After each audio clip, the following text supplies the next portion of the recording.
Entonces vamos a comenzar. Nadie sabe qué fue primero, si la escritura jeroglífica o la escritura sumeria, porque sucedieron aproximadamente al mismo tiempo, alrededor de 3.500 años antes de Cristo. Entonces, los sumerios comenzaron, o sea, los sumerios sabemos cómo comenzaron, los jeroglíficos no sabemos cómo comenzaron. Entonces, los sumerios comenzaron haciendo tabletas administrativas en donde registraban cosechas, animales, y aquí tenemos esta que es muy bonita. Aquí se ve un círculo con un cuadrantes, digamos, aquí una cruz en medio, que significa borregos. Entonces, este señor tenía 5 borregos. Este tenía 3, este tenía 5, este tenía 2. Pero estos son borregos. Entonces, toda el área de Mesopotamia comenzó en Ur, ¿no? Donde comenzó la civilización sumeria, pero luego, ahorita vamos a ver cómo dieron origen a la escritura cuneiforme, la famosa escritura cuneiforme que toda la vida nos enseñaron en primaria y nadie nos enseñó. Y entonces cada quien tenía una idea de la escritura cuneiforme, que a final de cuentas es esta. Y cuando uno la ve dice, ah, caray, yo eso nunca me lo imaginé. Pero es como de cuestión, era como un dogma de fe, la escritura cuneiforme en primaria. Entonces, la escritura cuneiforme comenzó con signos pictóricos, con pictogramas. Sol, hombre, río. A medida que fue avanzando el tiempo, los pictogramas se volvieron ideogramas. Y, claro, el sol quedó exactamente igual, volteado no. Pero el hombre lo vemos volteado y el río también. Y entonces ya significaba la mejor luz, vida, agua. Y esta es la escritura cuneiforme que ahora nos hace mucho sentido a la hora que vemos los pictogramas, los ideogramas y la escritura cuneiforme. Porque sí podemos llegar a entender esto volteado nos da esto.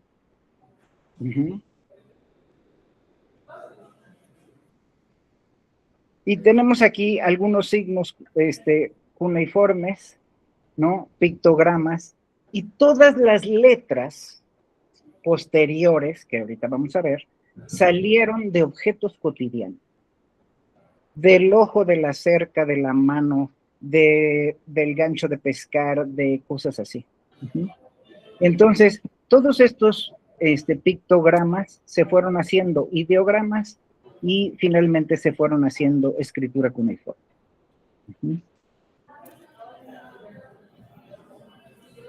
Algo muy curioso de los sumerios fue que la civilización fue creciendo tanto que comenzaron a hablar dialectos del lenguaje sumerio. Entonces, por ejemplo, fueron los primeros que hicieron diccionarios y aquí tenemos un diccionario sumerio babilónico. Tenemos los mismos caracteres, pero no significaban lo mismo. Pero lo chistoso es que hayan hecho los diccionarios. Aquí tenemos cuneiforme, semítico y acadio del siglo V antes de Cristo. Entonces, muy, muy importante los sumerios porque, bueno, inventaron, no es que hayan inventado ellos una forma de comunicarse, pero bueno, sabemos de dónde salió su forma de comunicarse, mientras que de los egipcios no lo sabemos. Entonces aquí tenemos el famoso código de Hammurabi, que todo el mundo también se lo chutaron en primaria, el código de Hammurabi, y el código de Hammurabi, aquí está Hammurabi recibiendo las leyes, y están escritas en esta columna. Aquí tenemos un cacho de esa escritura del código de Hammurabi. Pero no nada más escribían en tabletas de arcilla planas, escribían en columnas, escribían en todo tipo de de sustratos, ¿no? Por lo general piedra, pero en redondo, en plano, en todo tipo de cosas. Entonces, al mismo tiempo que los sumerios escribieron los egipcios, y los egipcios tuvieron jeroglíficos que no sabemos de dónde salieron, porque la escritura jeroglífica era menos pictográfica que ideográfica. Algunas muy pocas cosas eran fonéticas y a final de cuentas, pues era un lenguaje singular, ¿no? Tenemos aquí una escritura bastante antigua y en estos cartuchos, que son estos óvalos que tenemos aquí, cuando hay un cartucho siempre se habla de un rey. Entonces fíjense cómo en esta piedra hablan 1, 2, 3, 4 veces del mismo rey. Y no es un rey, o sea, sabemos que es bastante antigua porque los reyes iban creciendo dependiendo del número. Amenhotep III es mucho más largo, Ptolomeo VI, se van creciendo los cartuchos. Entonces aquí tenemos esta piedra que nos muestra los faraones, ¿no? Los reyes. Entonces, este estaba en la lectura, el pictograma de el escriba.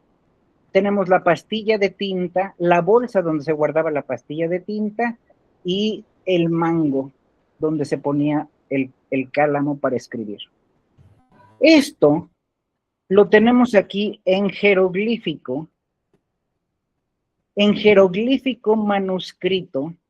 Aquí la bolsa ya se cayó, pero ahorita les voy a enseñar un pictograma con la bolsa caída también, que es más antiguo que este. En escritura hierática o de los sacerdotes, que se fue simplificando, y en escritura demótica. Aquí tenemos esto es de la pirámide de Saqqara. La pirámide de Saqqara es mucho más antigua que las pirámides de Giza. Y aquí está la tinta, el cordón con la bolsa, ¿sí? Que está aquí. Y aquí está el mango. La bolsa está aquí, todavía no se cae. Pero esta es mucho más antigua que lo que podemos encontrar en las pirámides de Giza. Es de Saqqara. Y ahí están los escribas. Bueno, los jeroglíficos, había dioses, faraones, toda la historia la iban contando. Y aquí tenemos ejemplos de la escritura hierática o de los sacerdotes, y es como un poco, jeroglíficos a mano estilizados. Y tenemos la escritura demótica o popular, que ya se ve como una decadencia del asunto. Algo muy, muy, muy curioso es, cada vez que las escrituras van en decadencia, se terminan. Pasó con lo demótico, luego veremos los merovingios. Cada vez que la gente escribe mal, se terminan las escrituras. Así es que debemos de tener mucho cuidado. Y aquí tenemos los jeroglíficos cursivos hechos a mano, ¿no? Hieráticos o de los sacerdotes. Hieráticos pueden ser para escritos comerciales y demóticos. Y fíjense cómo de todas estas precisiones, el demótico ya es como la decadencia.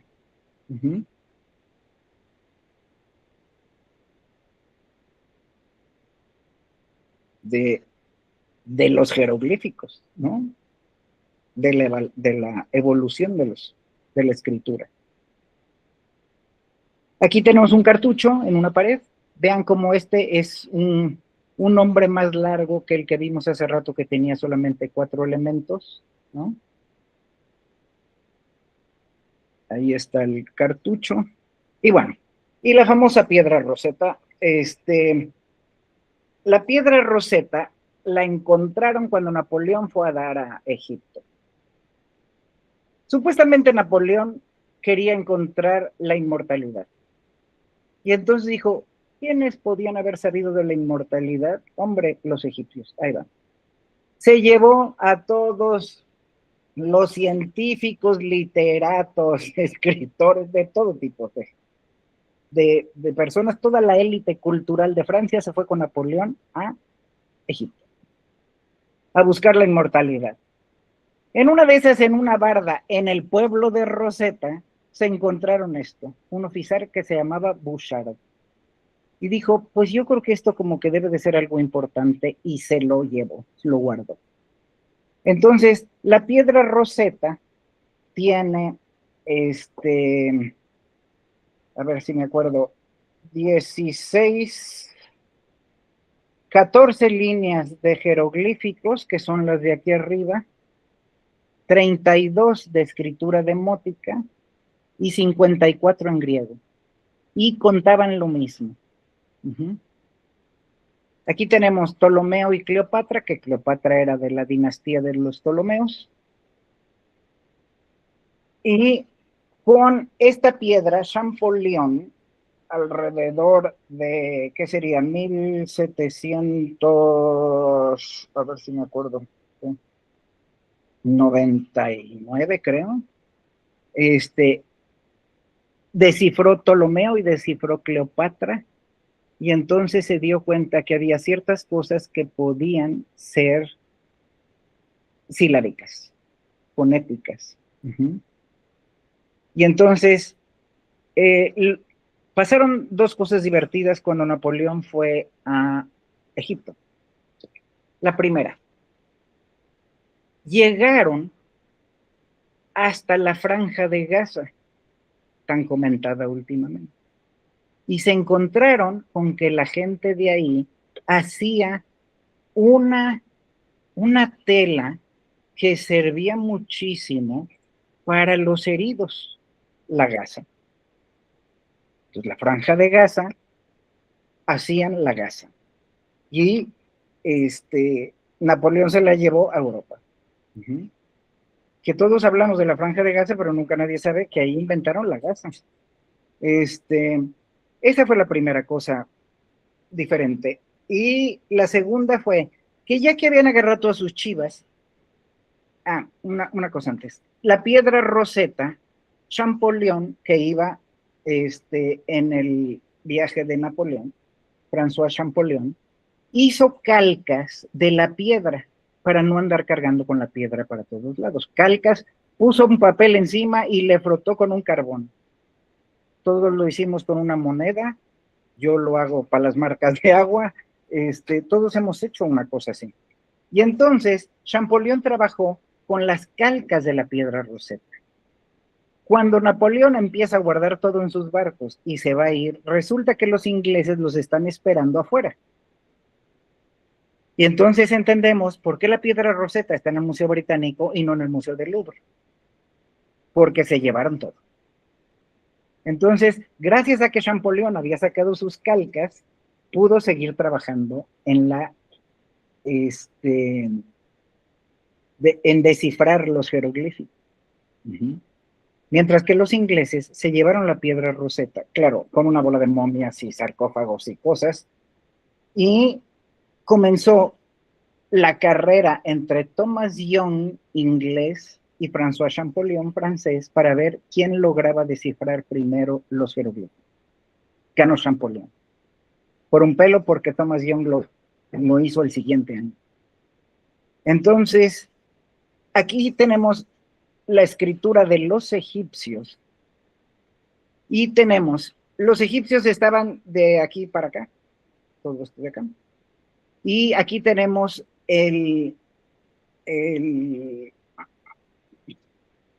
¿cómo se dice? Se me fue el Sinaí.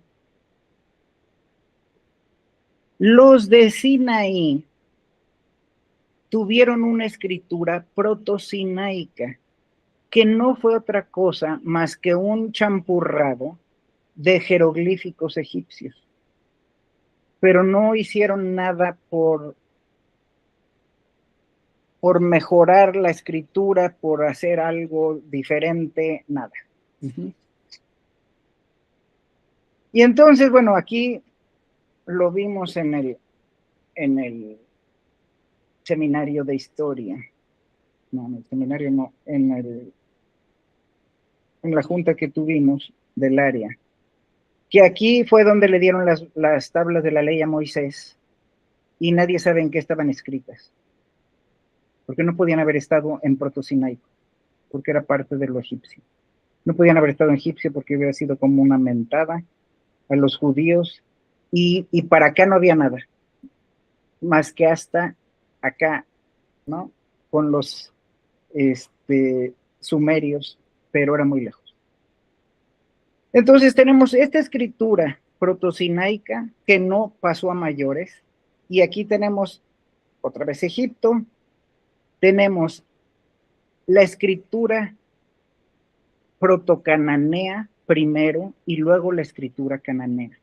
Los cananeos eran todos los que estaban en la orilla del Mediterráneo y estaban los hititas, los de Siria, los fenicios, los de Canaán y los de Gaza y parte de lo que ahora es Jordania. Entonces, aquí se comenzó a gestar una escritura que tuvo que ver con con los sumerios y sus borregos, ¿se acuerdan? Y sus pictogramas e ideogramas, y con lo que tenían parte de aquí de Egipto, de conocimientos. Entonces, la escritura cananea dio origen al alfabeto semítico. Y el alfabeto semítico se le da crédito de sus inventores a los fenicios. Cosa rara, porque no eran personas de cultura, eran personas de negocios. Y eran los que llevaban mercaderías por todo el Mediterráneo a todos lados. Entonces, el alfabeto semítico, que se lee de derecha a izquierda y de arriba hacia abajo, y aquí lo tenemos de derecha a izquierda y de arriba hacia abajo, fíjense cómo tenemos el buey Aleph de los sumerios. Claro, si este buey, porque aquí ya es ideograma, lo volteamos, lo giramos hacia la izquierda, tenemos un buey, aquí le ponemos ojitos, y aquí tenemos los cuernos y el buey, ¿no? Que finalmente fue a dar como una A con los romanos. Entonces, aquí tenemos, fíjense, los borregos de los sumerios, tenemos todos los pictogramas de los sumerios, los tomaron los cananeos, hicieron el alfabeto semítico, que era fonético y tenía 22 signos. De este alfabeto semítico salieron el arameo, el hebreo y el árabe. Y si se fijan, todas son vocales, perdón, todas son consonantes, no hay vocales. ¿Por qué? Porque no les necesitaban, porque hablaban árabe. Entonces, ¿por qué el alfabeto no se llama alfabeto? Porque estos fueron los que hicieron el alfabeto fonético, porque los griegos se quedaron con todo el crédito. Entonces, aquí tenemos el alfabeto semítico.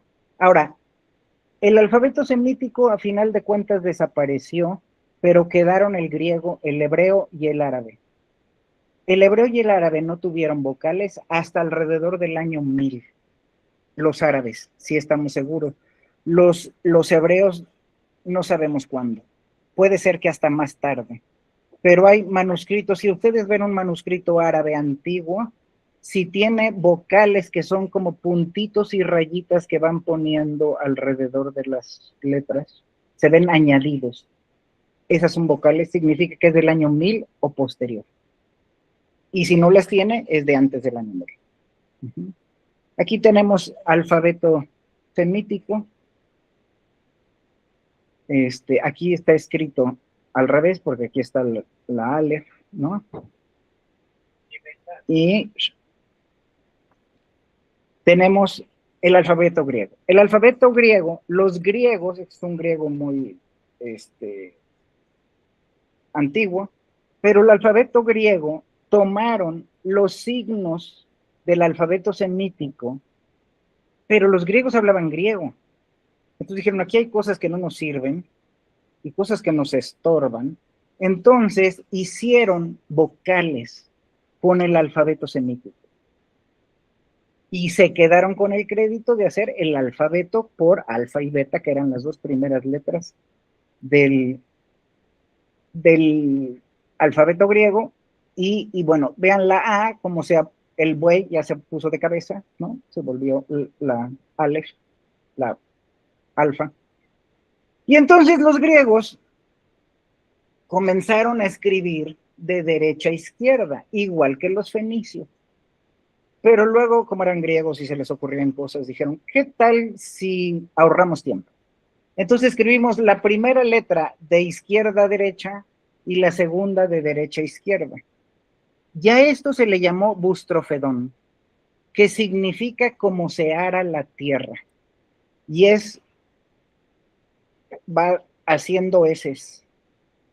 ¿Cómo sabemos hacia dónde van? Fíjense en las es. Estas es van para la derecha. Estas es van para la izquierda. Y estas van para la derecha. Y las eses también, ¿no? Todo lo que se podía voltear, se volteaba. Y entonces dijeron que era una pérdida de tiempo hacer esto, y entonces acabaron, decidieron que el griego jónico era lo mejor que tenían, y ese fue lo que tomaron como el alfabeto griego clásico. Algo muy curioso es que, fíjense, el alfabeto jónico tiene unos remates como patines. Esos remates se llamaban serifae, y los serifae son del año 300 antes de Cristo. O sea que no es como una novedad. Y bueno, y aquí tenemos el alfabeto griego con serifas. Pero ya todo escrito de izquierda a derecha. Fíjense cómo las es van todas para el mismo lado, ya no van con que unos para la derecha y unos para la izquierda. Entonces, a final de cuentas, el alfabeto griego clásico fue el jónico. ¿Y de dónde salió? Del alfabeto semítico de los fenicios, y les quitaron hasta el crédito por las letras. Y bueno, y eso es todo por mi parte. Sí, yo, bueno, ya empecé. Es bien interesante, pero también ves muchas cosas o muchas similitudes con los códices prehispánicos.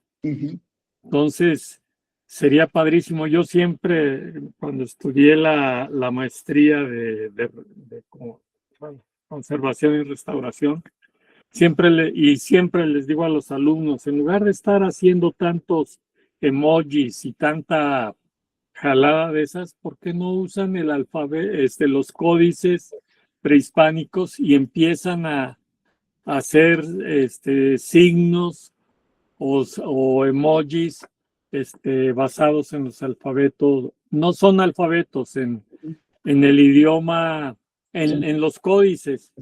De verdad que puedes, yo me acuerdo que me ponía con calma y con detenimiento a leer lo que decían los códices. Es padrísimo porque los piecitos van para un lado y te dicen una cosa, y van para otro lado y te dicen otra cosa.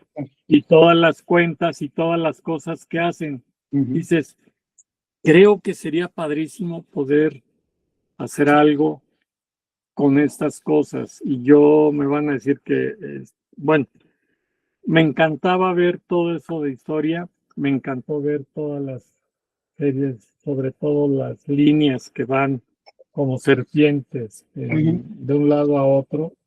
Dices, pues sí, se ahorra tiempo porque ya leíste aquí, pues ya nada más te bajas y lees para acá. Y de repente se te pasa un renglón y ya te fregaste, ¿no? Ya no sabes cómo hacerlo, pero es bien interesante, ¿no? Es bien interesante que no hay ninguna relación entre el mundo prehispánico y el mundo de Europa, por no decir occidental, porque también estamos más al occidente nosotros, y hacían cosas similares. Y pasándolo a otra, a otros lados, ves lo que hacía Avi Barbour con sus gestos y con sus atlas Mnemosine y con sus toda la teoría gestual que usaba ese cuate. Si era padrísimo porque consideraba una cultura prehispánica, una cultura de los indios Hopis, igual que una cultura de italiana o de Europa o no sé qué, y las ponía en los mismos niveles. Y veía cosas en las fiestas, en los rituales de los indios Hopis, que eran idénticos a las cosas que hacían los griegos 1000 años antes, ¿no? A mí me encanta esa teoría gestual, esa teoría de las imágenes, que usas gestos y que usas concordancias y que usas ligas para hacer las cosas, ¿no? Imágenes. Pero bueno, ya era lo que quería comentar, ¿no? Bueno, mira, desgraciadamente no nos va a tocar verlo, pero los emojis del teléfono, dentro de 100 años, van a ser otra cosa. O sea, habría que ver cuál va a ser la evolución de esos emojis y en qué van a acabar dentro de 100 años. O 200. Luis, tienes el micrófono apagado. Yo digo en 50 años, no hay que esperar tanto. Tanto. Pero bueno. Bueno, algo que no dije, toda esta evolución de la escritura se dio en millares de años, ¿no? En miles de años. La escritura no es algo que digas, cambió el martes a las 6, no. Cambia, ¿no? Por siglos, se tarda a veces cientos de años, pero bueno, se va haciendo. Y otra cosa es que los jeroglíficos se callaron hasta que Champollion los volvió a sacar a la luz, ¿no? En el siglo XIX. Pero, ¿qué le pasó a la escritura egipcia? De la escritura demótica se empezó a escribir con letras griegas y comenzó a llamarse la escritura copta. Y luego cuando llegaron los romanos, se hizo con letras latinas y siguió siendo escritura copta. Luis. Perdón, Luisa, un detalle nada más. Había en la presentación o en los documentos que nos pasaste una fecha exacta, casi de hora y de segundos que habían sucedido cosas. ¿Cómo es posible que sea tan exacta la fecha? Porque a lo mejor es cuando se hizo algo específico. Sí me acuerdo de la fecha, sí me acuerdo que venía una fecha y algo pasó ese día. Ya sabes, se muere alguien o pasa algo, sube el rey, baja el rey, lo que sea. Martín. Gracias, Luisa, muy interesante. También, bueno, aquí un poco con lo que dice también Luis. Bueno, aquí pasó algo curioso también. No, glifos prehispánicos, ¿no? Ellos habían desarrollado nada más que llegaron los conquistadores y ya se detuvo el asunto, ¿no? ya habían empezado también a utilizar algunas cosas fonéticas, pero ya no prosperó, sobre todo en el caso de los mayas, ¿no? Pero es curioso porque los glifos son bastante coherentes porque los podía leer cualquier persona.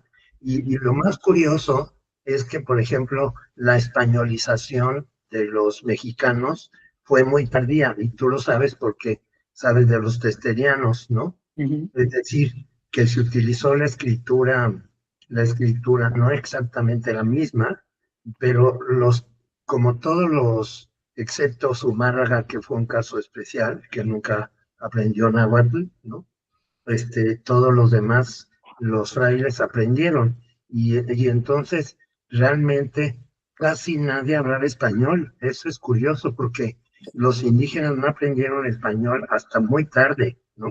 Eso era una preocupación de la corona, cómo españolizar a los mexicanos, porque realmente y cómo quitar la influencia de las órdenes mendicantes, porque las órdenes mendicantes, como aprendieron ellos y imprimieron libros digamos, en las lenguas originales, pues realmente no españolizaron a los indígenas, ¿no?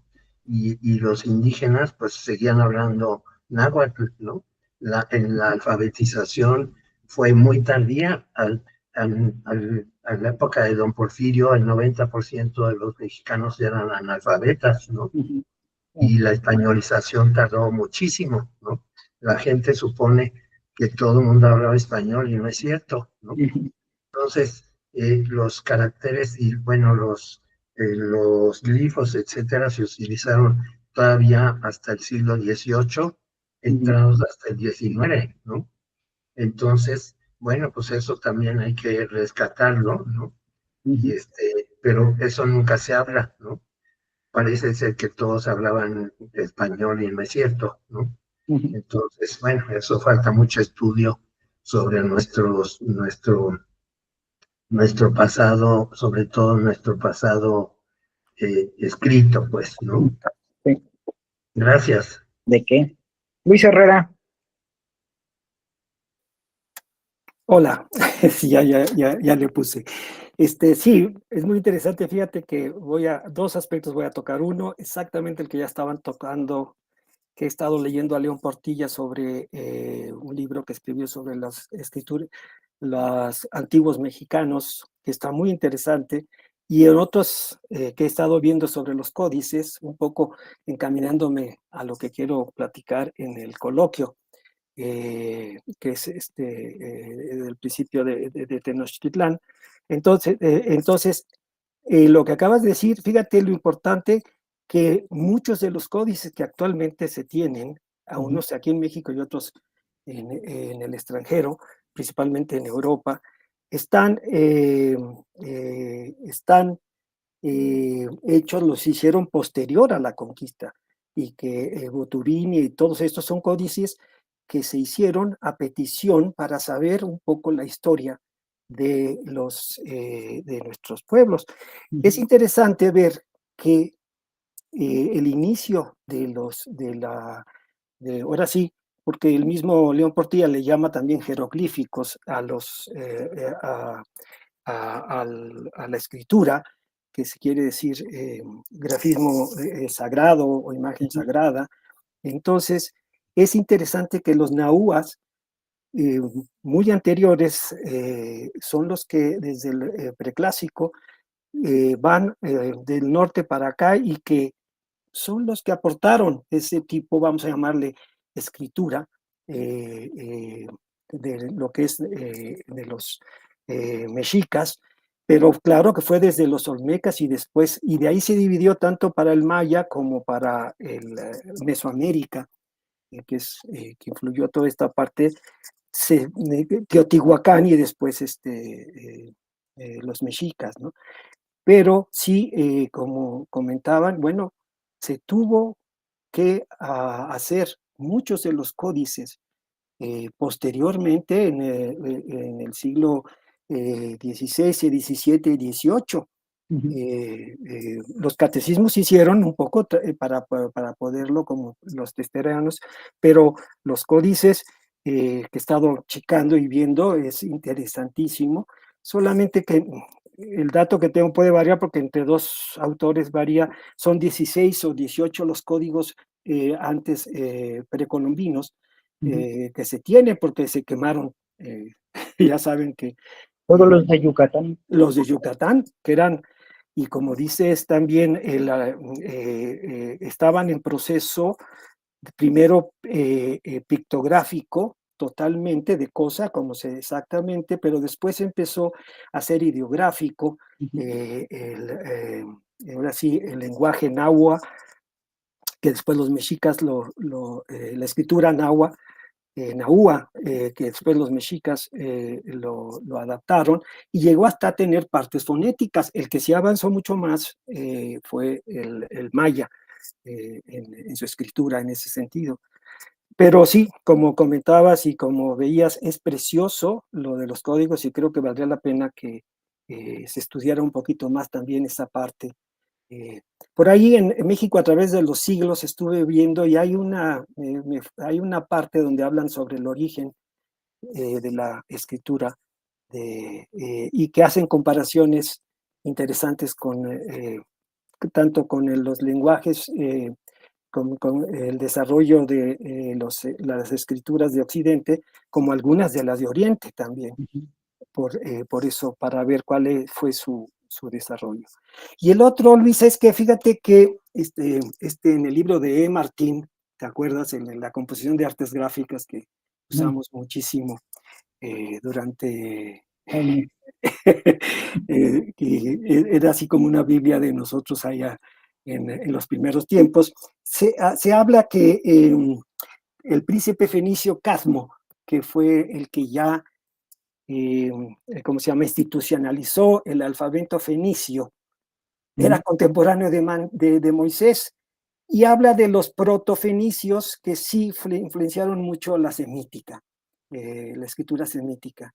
Entonces, si era contemporáneo Cadmo, por ahí por 1300 o 1000, no sé si era así o era 1600 antes de Cristo, pues un protofenicio, una escritura semítica que empezaba de los protofenicios puede haber sido... La protocananea. La protocananea, exactamente, puede haber sido en la que se hizo, digo puede, no puedo afirmarlo, nada más por esta relación que hace este cuate con el príncipe Cadmo, príncipe de los fenicios, y exactamente ellos eran por el comercio, y por eso se repartió en todo el Mediterráneo. Pero sí tienes, como mencionaba, que puede haber sido lo de las tablas de la ley, ya que al haber sido contemporáneos puede haber, principalmente por la proto-cananea, ¿no? Que de todas maneras, como lo dijiste, tiene una influencia fuertísima de la cuneiforme asiria, más que asiria, la ¿cómo se llama? De Mesopotamia. Entonces, babilónica, sí. Exacto. Sumeria, para que no. Sí, pero sí es interesante, ahorita que estuve buscando y checando en algunos de los libros, me pareció muy, muy rico. Y este libro, pues, de lo que nos mandaste, pues es un libro. Los dejé pensando. Claro, eso lo que es habría parte. que estar seguro es si Moisés es verdaderamente contemporáneo del príncipe Cadmo. Bueno, como lo afirma acá, pues lo voy a dejar porque también no hay referencia, hay algunas referencias, pero no sé qué referencia pueda tener, ¿no? Histórica, y como se ha cambiado un poco algunos aspectos. Sí, estoy de acuerdo. No lo sé, lo menciona Euniciano Martín, el que hizo estos 2 tomos de la composición en artes gráficas en español. Él es de allá de España, ¿cómo se llama? Y que pues es una buena recopilación, pero sí hay que ver, como tú dices, cuál sería si fueron contemporáneos, ¿no? Porque el Antiguo Testamento es como muy difícil de fechar. Exacto. Sí, sí. Me llamó la atención porque lo quise checar y ver, por lo que también yo había paralelo contigo y después de que tú hiciste el libro, pues visto algo sobre la historia, principalmente de la letra y de las escrituras, y me llamó la atención ahorita que lo estaba viendo, ¿no? Del alfabeto fenicio. Y lo que sí es interesante es que todos han pasado, aunque el jeroglífico lo teníamos, como dices, un poco menos claro históricamente, de pictogramas, y eso es muy claro en nuestros alfabetos también americanos, mesoamericanos, a ideogramas en donde ya expresan ideas y significados, no de cosas, etcétera, a fonéticos, primero silábicos, y y ya llegar a alfabético, que eso sí, el maya llegó, pero ya vamos a llamar el mexica o el náhuatl, no. Yo, bueno, la primera escritura fue la olmeca, Sí. y esa no sé, yo no soy experta en escrituras olmecas, entonces no sé si haya sido pictográfica o haya sido, ¿qué? Estaba checándolo exactamente y viene, pero fíjate que viene de los nahuas, que venían del norte, quiero decir bastante del norte, parte de lo que ahora es Estados Unidos, que era México, pero que venían de allá. No, Inmigraron los nahuas, sí, no, sí, bueno, pues por lo menos es lo que dice México a través de los siglos. no, los del norte no. Sí, venía del norte. Migraron los nahuas, es más, hasta el Eso tipo de... perdón, eso es un invento de los mexicas que quisieron apropiar de todo y entonces reinventaron la historia, pero ellos sí venían del norte, pero tomaron todo lo que justamente tú decías antes, Teotihuacán, todos estos sí, pueblos y de la anteriores, Olmeca, exacto. de los Y dos, ellos sí, tienen origen de los nahuas, que no, pero porque se casaron con los de aquí, pero toda la civilización era de aquí. Luego ellos se casaron con los de aquí y entonces agarraron de los toltecas, de todo eso, pero realmente los del norte, no, perdóname, pero los que empezaron los que emigraron y que dieron origen después, sí venían del norte. no, sí, pero no tenían, ellos eran gente, pues acuérdate que son recolectores y Sí, cazadores, no, sí, ellos pero son, sí, pero ellos se casaron con la gente que ya tenía aquí toda la claro, civilización. claro, Y la por eso la Olmeca civilización, y la Teotihuacana, por eso la sí, Olmeca y la Teotihuacana y a los mexicas, totalmente de acuerdo. pero Pero los quiero que decir, forman los toda la orígenes, cultura base no son del norte. O sea, todo esto de la no, escritura no, y todo eso no viene del norte. los inicios de los, de los, ¿cómo se llama? Pictogramas, etcétera, sí. Después fue mejorando y llegó con la Olmeca y llegó con la Tolteca y llegó con Teotihuacana, etcétera. Y de ahí se desvió hacia lo que es la Mesoamérica y lo que es Yucatán. De ahí es más, por ahí tengo en uno de de los catálogos cómo se fue desviando, cómo se fue generando desde el preclásico, se fue generando ese, en algunos casos se tiene directo, en algunos casos hasta lo ponen con, ¿cómo se llama? Con línea punteada, porque no se tiene claro todavía esos orígenes, pero sí hay una influencia en de los pictogramas. Claro que los mexicas después tomaron de todo esto, porque ellos es más, se casaron y hasta se dividen de Casale de Aztlán, y por eso los mexicas agarran una parte del náhuatl, que ya es el idioma, etcétera. Pero eso sí es un poco lo que te digo que he estado checando y me llamó, ya he estado viendo lo de el análisis que hace León Portilla y de otros autores. Muy bien. Pues ya van a ser las 2. ¿Alguien más quiere decir algo?